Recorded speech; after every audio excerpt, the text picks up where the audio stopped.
Kita keluar negeri kita cari Japanese food gampang, Iya, kita nyari Korean food gampang, tapi di kita mencari yang namanya sego pecel. sego pecel, rongga, rawon, kan sulit Pak Aswin gitu ya. Alumni kita tuh menciptakan yang lebih kreatif, mempunyai nilai tambah seperti sinom ditambah dengan daun sirsat. Jadi Oh, ada gitu. kegunaannya daun sirsat untuk apa ya? Untuk mencegah yang namanya kanker. Dan jangan mempunyai anggapan bahwa marketing itu hanya untuk manajemen, tidak.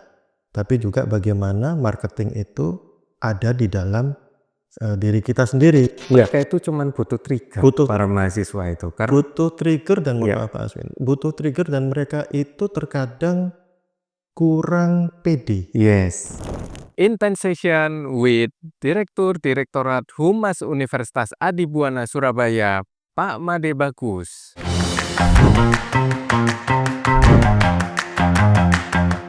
Oke, selamat pagi Pak Made. Selamat pagi Kabarnya?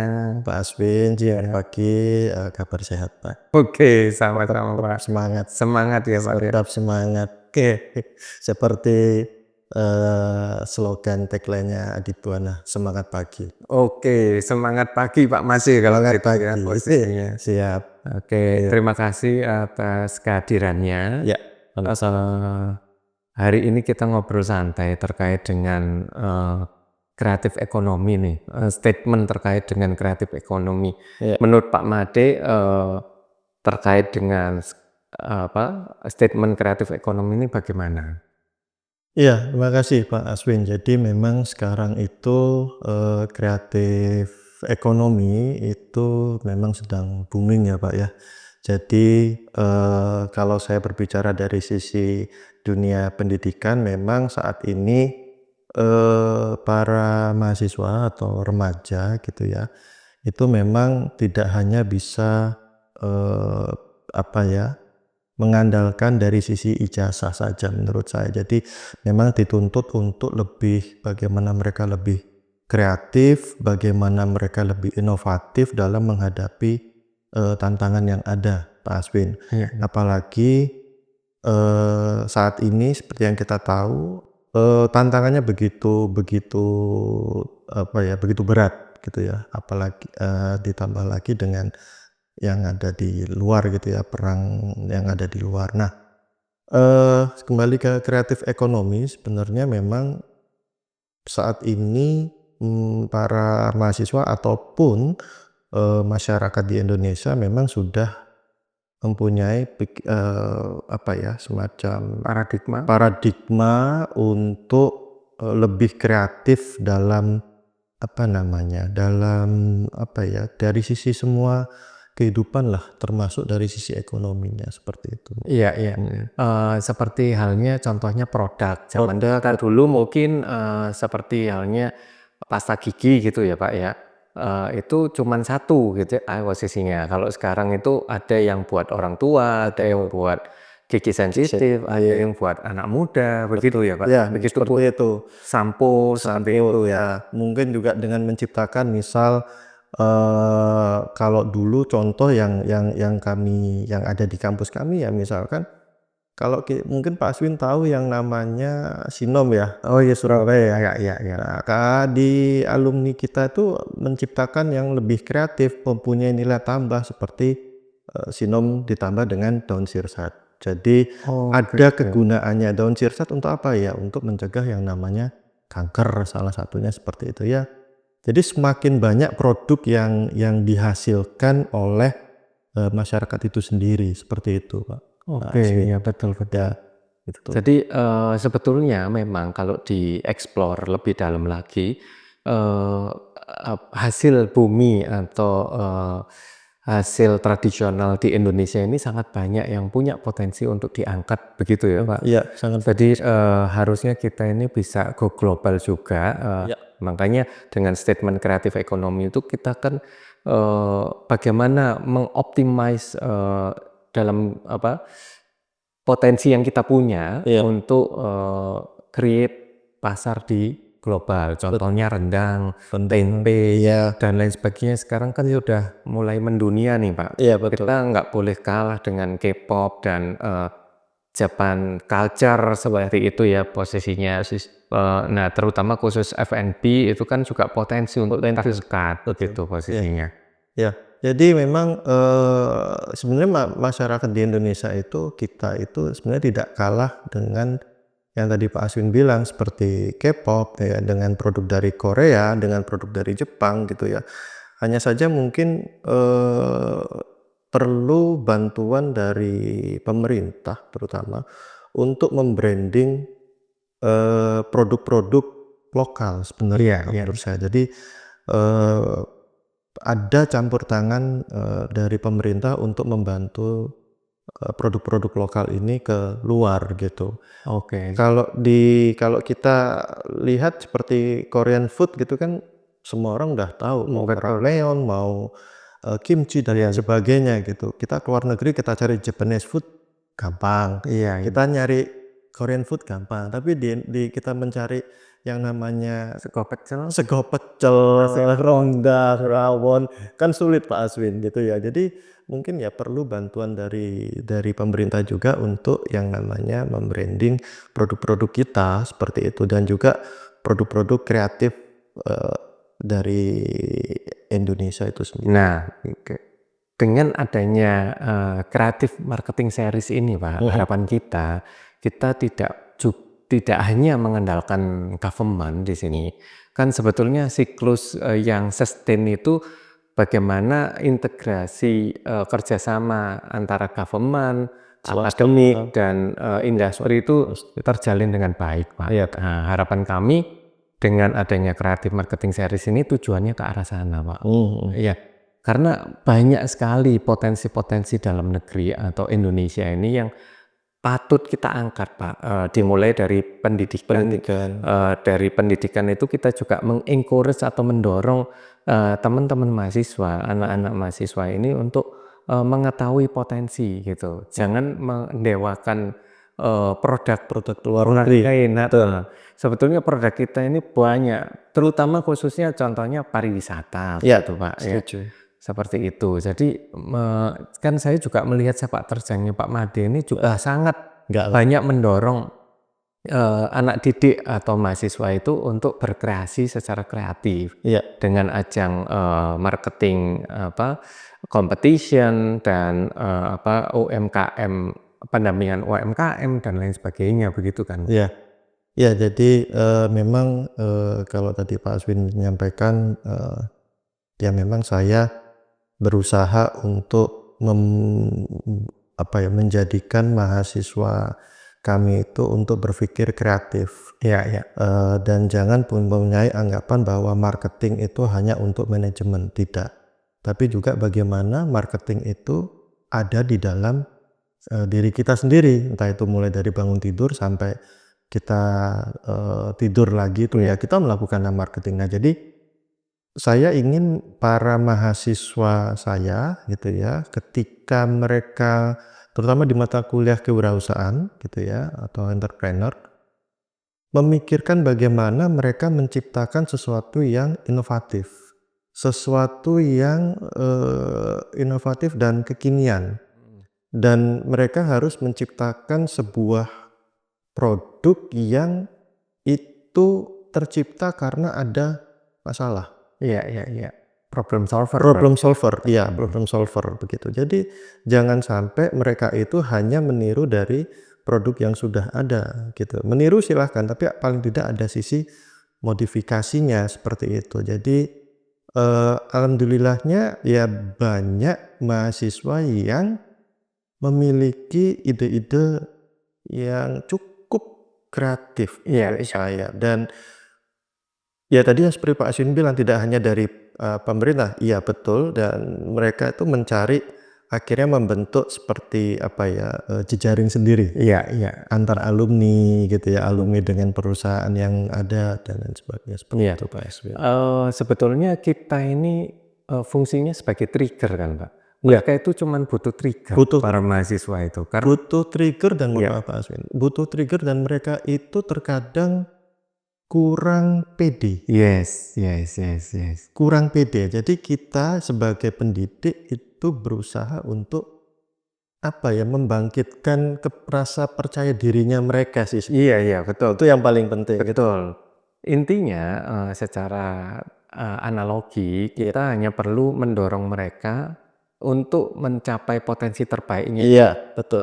Sesekali mendorong ke jurang, dalam tanda kutip ya, maksudnya analoginya itu mereka akan tahu kedalaman potensi mereka itu sejauh apa, Iya, begitu betul. posisinya. Iya, jadi betul yang disampaikan Pak Aswin, terkadang kita perlu dalam tanda kutip mendorong mereka itu ke jurang supaya nanti mereka tahu ketika di dunia nyata, maksudnya ketika mereka lulus, mereka berusaha kemudian di dunia nyatanya begitu ya, tidak lagi di perkuliahan, mereka bisa berpikir secara kreatif dan rasa kepercayaan dirinya mereka itu meningkat Iya, gitu, Pak. bertumbuh. Bertumbuh Iya.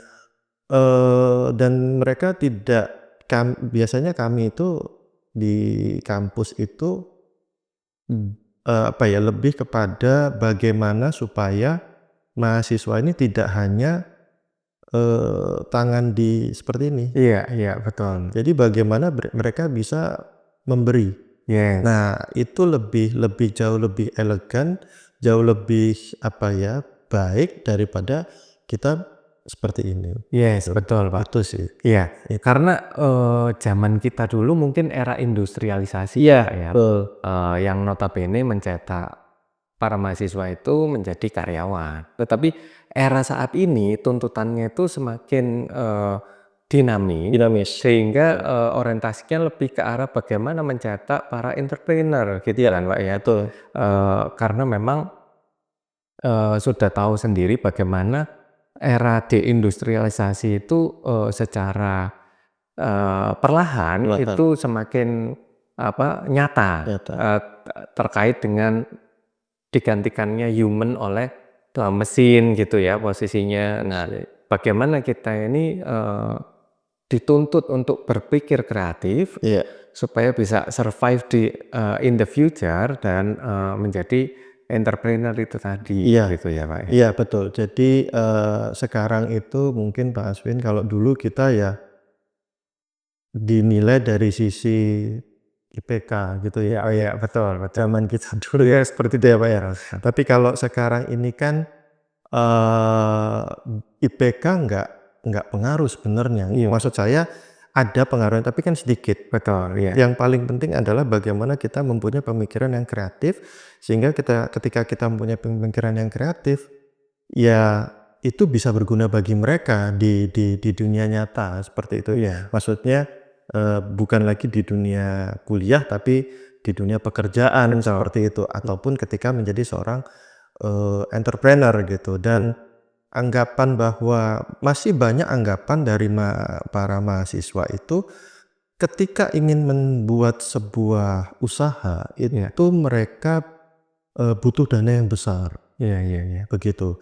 Saya ambil contoh ada salah satu mahasiswa saya itu yang memulai usahanya dari modal 500.000, tapi kemudian karena dia itu memang memang berani ngambil resiko Iya. dan percaya diri sehingga berkembang dan hebatnya lagi karena dia berpikiran kreatif, marketingnya bermain, sisi kreatifnya main, jiwa entrepreneurnya ada, ya dari 500.000 modal 500.000 omset bisa sampai sebulan 100 juta. Oh iya.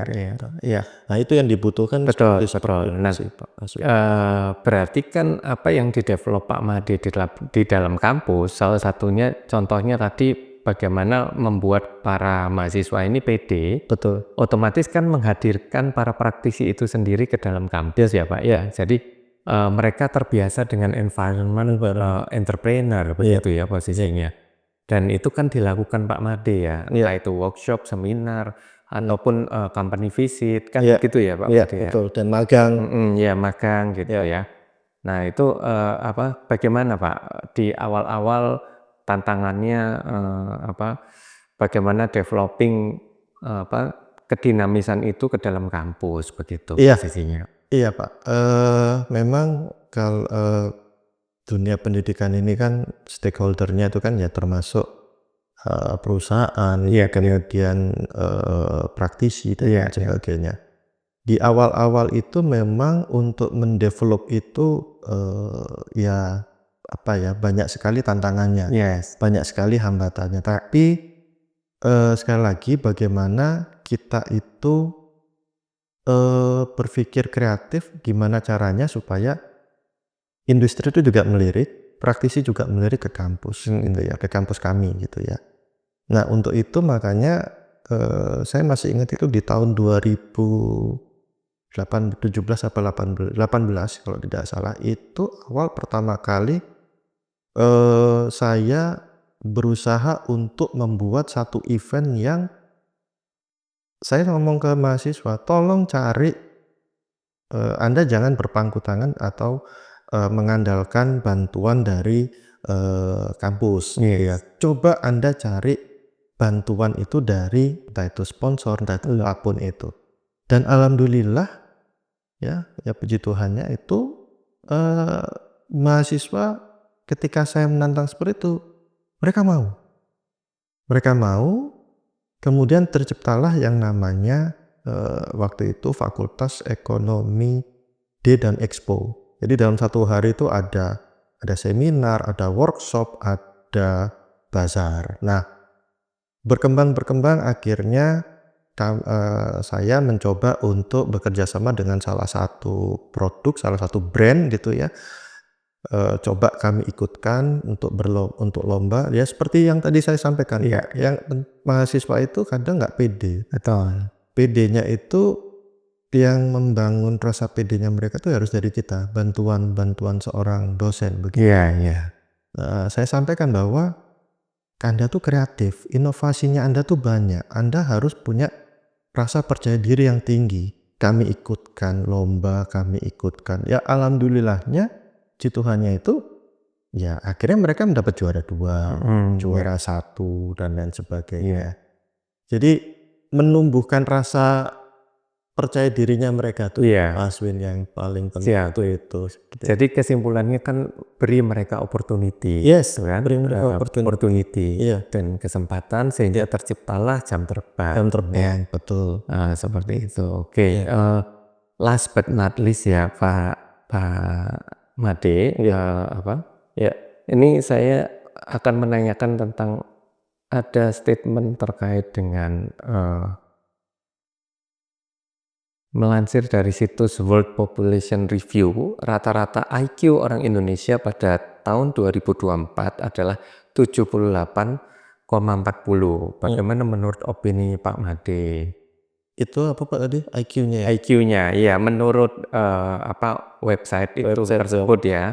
Nah, menurut statement Pak Made bagaimana? Ya, sebenarnya kalau dari sisi IQ yang tadi Pak Aswin sampaikan itu sebenarnya IQ itu juga tidak mencerminkan tidak mencerminkan kecerdasan ya sebenarnya ya. Dan itu kan juga bisa dipengaruhi dari sisi akses, entah itu akses pendidikan, entah itu gizi, dan lain sebagainya, entah itu kesehatannya, dan lain sebagainya. Maka sekarang kalau kita perhatikan memang akses pendidikan di kita ini kan juga kadang masih kurang merata ya.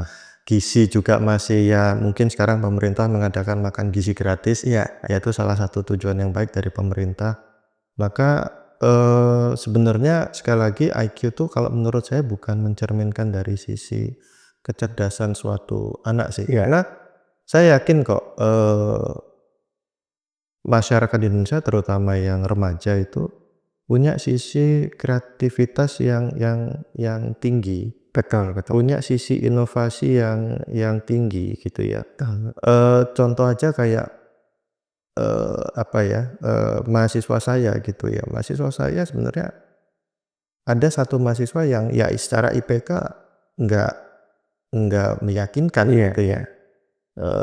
Tapi ketika mereka itu membuat sebuah produk, sisi inovasinya ada, sisi kreatifnya ada, dan bahkan sekarang dia menjadi lebih berada daripada temennya yang IPK-nya atau yang mungkin punya IP yang lebih IQ yang lebih tinggi gitu. Itu yang terjadi sih, Iya. Pak Aswin. Jadi dengan kombinasi IQ dan EQ yang baik, balance itu menghasilkan performa yang baik pula. Tapi tentang statement itu kan bisa jadi terkait dengan penelitiannya juga kurang merata begitu ya. Iya, pemerintah. Kita juga buktikan bahwa banyak orang-orang Indonesia ini pun juga yang secara sepak terjangnya juga diakui dunia, gitu kan. Iya sih ya, Kak. Sepak terjang memang banyak yang diakui oleh si Pak Aswin gitu. Oke, jadi kita harapkan generasi mendatang ini jauh lebih baik daripada kita ya Pak ya. Betul, Gitu. jauh lebih baik. Dan kita juga tetap semangat untuk mendampingi mereka untuk mendapatkan potensi terbaiknya mereka. Betul. Jadi saya berharap untuk generasi ke depan tuh intinya jangan berhenti untuk belajar gitu ya. Sebenarnya kalau sekarang ini justru generasi sekarang ini banyak diuntungkan Pak Aswin. Betul sekali. Entah itu dengan teknologi, secara teknologi, ya internet dan lain sebagainya. Mungkin Pak Aswin ingat zaman kita dulu mau cari mau cari sumber dari luar negeri aja kan internet susah sekali ya. Iya, betul. Seperti itu sih. Iya Pak. Jadi kita kesimpulannya adalah tetap semangat memberikan opportunity untuk anak didik kita. Betul. Dan mendorong mereka untuk mendapatkan potensi terbaiknya. Ya, jadi tetap semangat, berpikir kreatif dan inovatif itu aja. Sip. Terima kasih Sama-sama Pak Masif. Ya, terima kasih kembali. Sampai jumpa di Intense Session selanjutnya. Be intense, be inspired.